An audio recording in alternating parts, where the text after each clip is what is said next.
नमस्कार, बुलेटिन में आपका स्वागत है। मैं हूं आपके साथ आशा सरमाल। चलिए शुरुआत करते हैं जम्मू कश्मीर से जुड़ी खबरों की। जम्मू कश्मीर वक्फ बोर्ड की चेयरपर्सन डॉक्टर द्रक्षा अंद्राबी ने कांग्रेस नेता गुलाम नबी आजाद के उस बयान पर पलटवार किया जिसमें उन्होंने जम्मू कश्मीर में चुनाव करवाने और यहां का प्रतिनिधित्व आवाम के हाथों में सौंपने की बात कह दी है। डॉक्टर अंद्राबी ने कहा कि पहले भी जम्मू कश्मीर का प्रतिनिधित्व आवाम के हाथों में रह चुका है और खासतौर पर पिछले 30 सालों में जम्मू कश्मीर में हालात क्या रहे हैं वो किसी से छिपे नहीं हैं। डॉक्टर अंद्राबी ने कहा कि ये हालात उसी प्रतिनिधित्व की देन है। और क्या कुछ कहना था उनका, देखिए।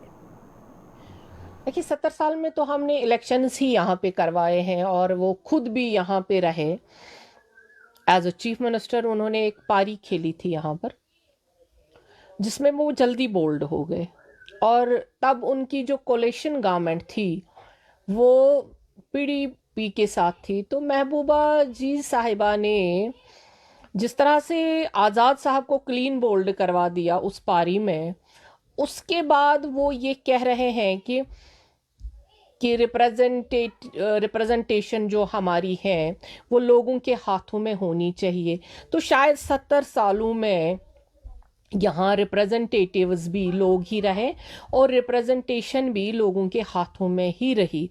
उसके बावजूद जो हालात जम्मू कश्मीर के रहे हैं वो किसी से ढके छुपे नहीं हैं और ये हालात जो वाक़ियात हमारे 30 सालों में पेश आए जम्मू कश्मीर में, ये शायद उसी रिप्रेजेंटेशन की देन। इससे ये दोहराएंगे, लोगों के हाथों में ही सरकार रहेगी क्योंकि डेमोक्रेसी का मकसद होता है कि डेमोक्रेटिक टाइप की गवर्नमेंट हो, यानी बाज़ाब्ता इलेक्शन हो, इलेक्शन के बाद जो लोग चुनेंगे रिप्रेजेंटेटिव्स वही नुमाइंदे होते हैं। हम फिर से ये कहना चाहेंगे कि 70 साल वही होता रहा और 70 सालों में एक ही खानदान ने या दो खानदानों ने यहाँ पे हुकूमत की। उनके साथ कभी कांग्रेस मिलके आई, कभी पीडीपी मिलके आई। कुछ ऐसा नहीं हमें दिखा कि जिसकी वजह से आज कश्मीर को वो सब कुछ झेलना नहीं पड़ता जो आज हमें झेलना पड़ रहा है इन्हीं हुक्मरानों की वजह से। चाहे वो कोई भी हुक्मरान रहा है, कश्मीर के नाम पे उन्होंने सियासत की, कभी ऑटोनॉमी के नाम पे सियासत की, किसी ने 370 के नाम पे सियासत की, किसी ने नौजवानों के खून पे सियासत की, किसी ने कफन पे सियासत की। तो बहुजन समाजवादी पार्टी के वरिष्ठ नेता व पूर्व सांसद राजा राम ने जम्मू कश्मीर में पार्टी को मजबूत बनाने की जरूरत पर बल दिया है। आरसपुरा में आज उन्होंने पार्टी नेताओं व कार्यकर्ताओं के साथ बैठक कर उनसे विधानसभा चुनावों के लिए तैयार रहने और लोगों के घर घर जाकर पार्टी की नीतियों से लोगों को अवगत करवाने की जरूरत पर बल दिया। राजा राम ने आरसपुरा में पार्टी की गतिविधियों का जायजा भी लिया और यहाँ पर कुछ दिशा निर्देश भी जारी कर दिए। और ये मीटिंग बहुजन समाज पार्टी का एक कार्यकर्ता सम्मेलन था। तो आने वाले समय में कार्यकर्ताओं को ट्रेंड करके जब भी विधानसभा का चुनाव हो, बहुजन समाज पार्टी मजबूती से कैंडिडेट उतारे, चुनाव लड़ाए, चुनाव जीते और जम्मू में अपने इतने विधायक जिताए कि कम से कम अगर सरकार बने तो बहुत अच्छी बात है, अगर न बने तो कम से कम बीएसपी का इतना इन्वॉल्वमेंट रहे कि गरीब समाज, दलित समाज, आदिवासी पिछड़ा समाज की बात विधानसभा में या विधानसभा में मानने को लोग मजबूर हों। इस स्थिति में बहुजन समाज पार्टी को पहुंचाया जाए, इस मकसद की मीटिंग। जिला विकास परिषद के सदस्य पंडित सुरेश शर्मा ने ब्लॉक मेरा मांदरिया की पंचायत यहाँ गोदन में 9,50,000 की लागत से बनने वाली कलवर्ट और लिंक रोड का काम शुरू करवाया है। उन्होंने बताया कि ये काम खत्म होने की कगार पर देखने को मिल रहा है और होने ही वाला है, जहां ब्लैक टॉपिंग करवाने के साथ साथ अन्य विकास कार्य भी जल्द शुरू करवाने दिए जाएंगे। और आप देखिए किस तरह से आज काम भी यहाँ शुरू किया गया।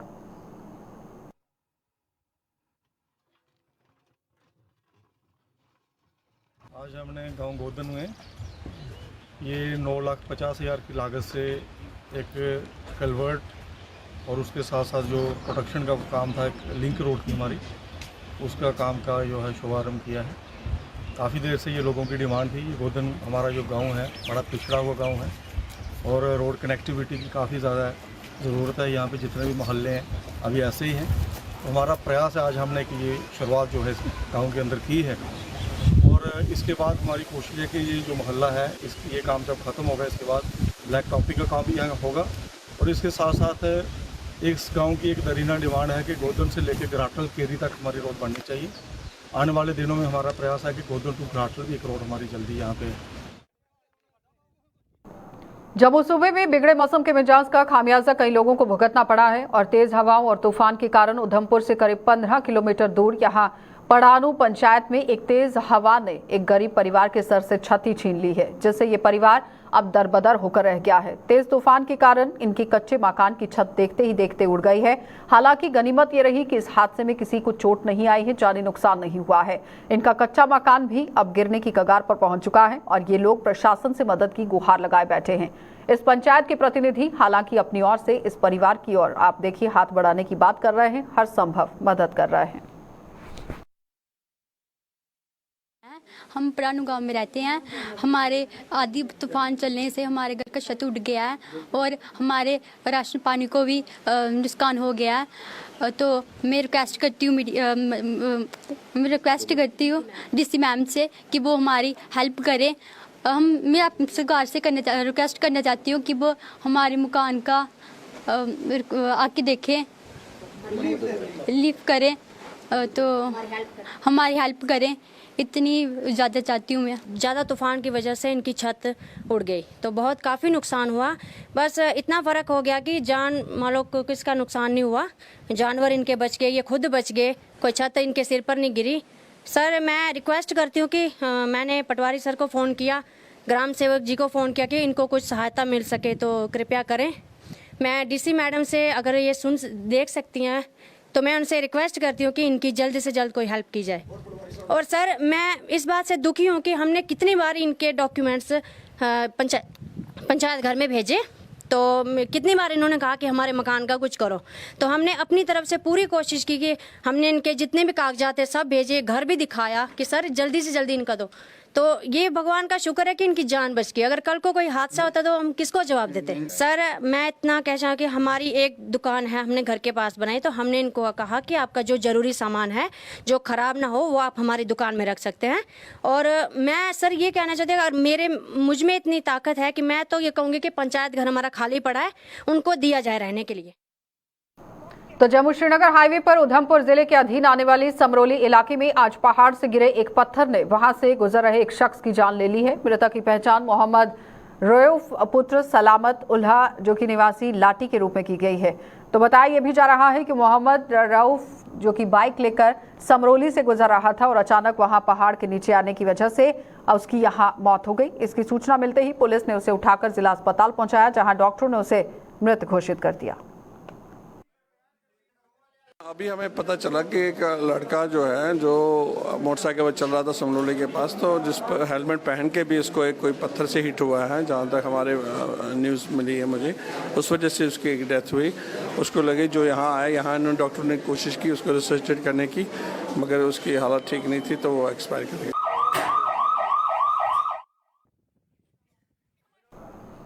खराब मौसम ने यहां रियासी की भारक पंचायत में किसानों की मेहनत पर पानी फेर कर रख दिया है। तेज आंधी, तूफान और बारिश के कारण कई किसानों की गेहूं की फसल तबाह होकर रह गई है। गेहूं की फसल की वजह से आप देखिए किस तरह से लोगों को परेशानी हुई। पानी ने इसे बर्बाद करके रख दिया और किसान वर्ग अब सरकार से मदद की आस लगाए बैठा है।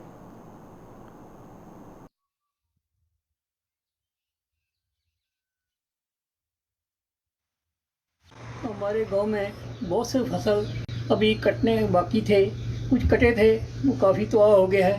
बहुत से लोगों की कणकें खेतों में बर्बाद हो गई हैं। बेशक इस बारिश से कुछ लोगों को काफ़ी राहत हुई है, क्योंकि बहुत ज़बरदस्त धूप पड़ रही थी गर्मी की, उससे लोगों को राहत हुई। कि वहाँ हमारे गांव में ज़मींदारों का बहुत नुकसान हुआ है। तो मैं आपके ज़रिए गवर्नमेंट से रिक्वेस्ट करना चाहता हूँ कि वो इसका मौके पर मुआवजा फरमाकर लोगों का जो नुकसान हुआ उसका मुआवजा देने की कृपा करें। तो मैं आपका बहुत बहुत शुक्रिया अदा करूंगा। अगर ये हमारी रिक्वेस्ट आप एडमिनिस्ट्रेशन और गवर्नमेंट के पास पहुँचा देंगे तो आपका बहुत बहुत मीडिया का बहुत बहुत शुक्रिया है, क्योंकि हमारी आपके ज़रिए ये आवाज़ गवर्नमेंट के पास पहुँच सकती है, वरना हमारा दूसरा कोई ज़राए नहीं है कि हम गवर्नमेंट से ये अपनी आवाज़ पहुँचा सकें। तो मैं उम्मीद करता हूँ कि गवर्नमेंट हमारे रिक्वेस्ट पर ध्यान देगी। जम्मू में इसके आसपास के इलाकों सहित कुछ अन्य जिलों में आज हुई बारिश ने लोगों को फिर से काफी राहत पहुंचाई है। राहत के साथ साथ कुछ एक जगहों पर हुआ जल भराव भी हालांकि लोगों के लिए आफत साबित हुआ है। तपती गर्मी से जूझ रहे लोगों को तेज हवाओं और बारिश की फुहारों ने काफी हद तक सुकून पहुंचाया है। मंगलवार को भी हालांकि बारिश के बाद तेज धूप निकल आई थी और आज भी बारिश थमने पर सूर्य देवता और बादलों के बीच आंख मिचोली का सिलसिला शुरू हो गया। काफ़ी फर्क पड़ रहा है। काफ़ी लोग त्राही कर रहे थे, तो जिसमें बच्चे भी थे, बुजुर्ग थे और जवान भी थे। तो इतना मतलब कि कोई कम से कम ज़्यादा नहीं है, 3-4 महीने तक लोगों को इतनी मतलब राहत नहीं मिल रही थी। ऊपर से बिजली भी नहीं थी और लोगों को पानी भी नहीं मिल रहा था इसकी वजह से। और ये जो टेम्परेचर था मेरे ख्याल में 40 और 45 के ऊपर था। तो इसीलिए आज लोग इतने खुश हो गए हैं, अपने अपने देवताओं को ये नमन कर रहे हैं कि हे भगवान, ये हमें इतनी राहत आपने दी है कि हम आपका शुक्रिया अदा। और किसानों को भी अभी इतनी बारिश नहीं हुई है, लेकिन फिर भी कुछ ना कुछ राहत मिलेगी। जो थोड़ी सी कहते हैं जूते को तिनके का सहारा तो है, लेकिन धीरे धीरे लोगों को वही अपना ये राहत मिल रही है। जो गर्मी बहुत ज़्यादा हो रही थी उसकी वजह से लोग बहुत ज़्यादा परेशान थे, और आज बारिश होने की वजह से पहली बार जम्मू में एक अच्छी बारिश हुई है, जिससे तापमान जो है वो थोड़ा डाउन में आया है और उसकी वजह से लोगों को बहुत राहत मिली है। और अभी यहाँ पर जो लोग हैं वो बड़ी अमन चैन की ज़िंदगी, पीसफुल लाइफ जो है वो व्यतीत कर रहे हैं, और हम चाहते हैं कि आगे भी कुछ मौसम ऐसा ही रहेगा। तो जम्मू के विक्रम चौक इलाके में आज जम्मू नगर निगम ने अभियान चलाकर वहां अवैध रूप से ही लगी हुई रेहड़ी फड़ियां हटा दी हैं और सड़कों के किनारों और फुटपाथों पर हुआ अतिक्रमण यातायात के सुचारू संचालन में बाधा बन रहा था, जिसके चलते निगम को यह अभियान चलाने में मजबूर होना पड़ा। बताया यह भी जा रहा है कि यह अभियान स्मार्ट सिटी जम्मू को और खूबसूरत बनाने के लिए चलाया गया है।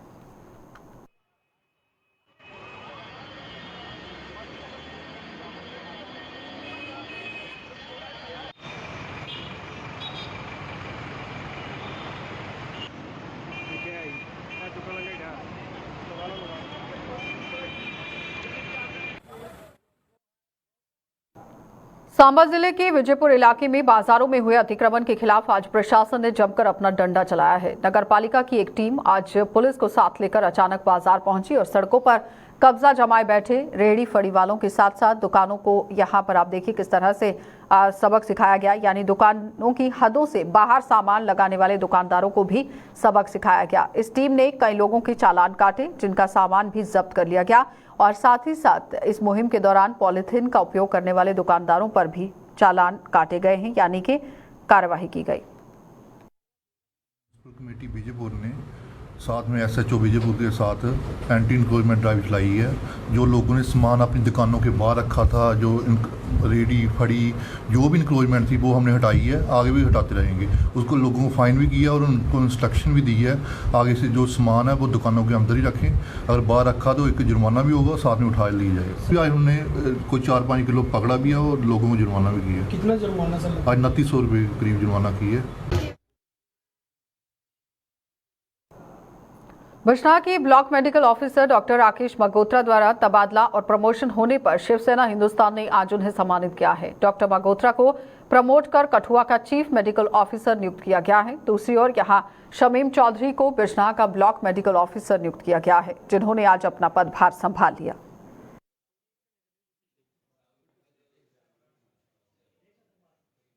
जैसे आप देख रहे हैं कि हमारे साथ बिश्नाह SDH में नए ब्लॉक मेडिकल ऑफिसर ने ज्वाइन किया है, डॉक्टर शमीम अहमद। मैं बहुत ही वेलकम करता हूं और आपके माध्यम से सब लोगों को ये बताना चाहता हूं कि बहुत ही अच्छे इंसान हैं। मैं पुराना इनको जानता हूं। जो भी हमने आज तक बिश्नाह हॉस्पिटल की डेवलपमेंट की है, ब्लॉक की डेवलपमेंट की है, उसको ये बहुत ही आगे ले जाने वाले हैं। Very sincere person, very hard working person. तो मैं चाहता हूं कि मीडिया के माध्यम से आपका भी और लोगों से भी सहयोग चाहता हूं कि मेरे छोटे भाई, इनको भी आप जैसे मुझे सपोर्ट करते आए हैं, इनको भी सपोर्ट करेंगे और बहुत ही एक बेहतरीन काम बिश्नाह हॉस्पिटल में होगा।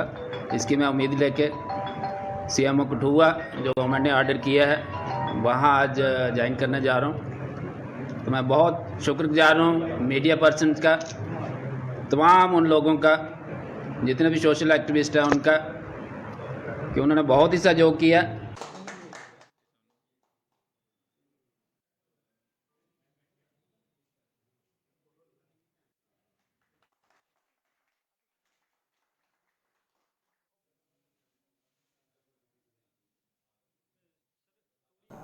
तो भाजपा की कला एवं संस्कृत प्रकोष्ठ की ओर से आज भक्ति गीतों पर आधारित एक एल्बम का विमोचन किया गया। पार्टी के जिला कार्यालय में आयोजित एक कार्यक्रम के दौरान पार्टी के यहां वरिष्ठ नेता विनय कुमार ने एक एल्बम को जारी किया जो YouTube पर रिलीज कर दी गई।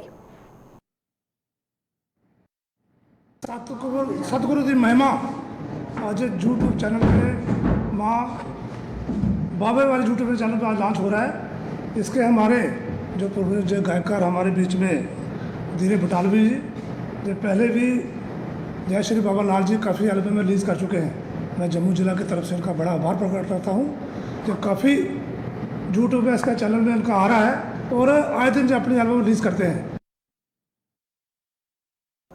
हाई सिक्योरिटी नंबर प्लेट ना लगवाने वालों और यातायात के अन्य नियमों का उल्लंघन करने वालों के खिलाफ ट्रैफिक पुलिस का शिकंजा कसता जा रहा है। बात करें अगर जम्मू शहर व इसके आसपास के इलाकों की, तो यहां एक बार फिर ट्रैफिक पुलिस ने सख्ती बढ़ा दी है। सड़कों पर लगे हुए नाकों को देखकर कुछ वाहन चालकों ने रफूचक्कर होने की कोशिश भी की है और उसके साथ साथ आप देखिए नियमों का उल्लंघन करने वालों के खिलाफ लगातार डंडा चल रहा है और चालान भी काटे जा रहे हैं। इसके साथ साथ कई गाड़ियां भी जब्त कर दी गई।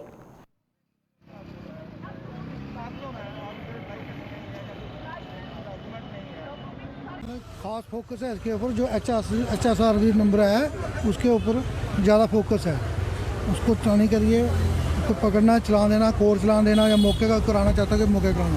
बाकी जो जर्नल है पब्लिक जो वायलेशन करती है ज़्यादातर जंगस्टर करते हैं। सीट बेल्ट नहीं पहनना, हेलमेट नहीं पहनना, मतलब ओवर स्पीड करना, ये पकड़ते हैं हम, टाइम टू टाइम चलान देते हैं। अभी हम कर रहे हैं, ये रूटीन में ही हो रहा है, कोई स्पेशल कुछ नहीं है।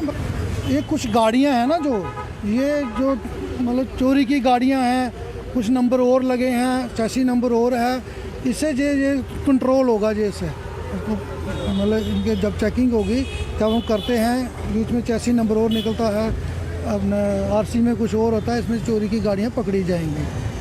जो चोरी की गाड़ियाँ वे किसी दूसरे काम में भी इस्तेमाल हो सकती हैं, गलत काम में, इसलिए इनके ऊपर ज़्यादा हमारे सीनियर अफसर ने बोला है कि इनको कंट्रोल में करो, इनको पकड़ो और चलान वगैरह दे दो और चेक करो कि ये गाड़ी चोरी वगैरह की नहीं है।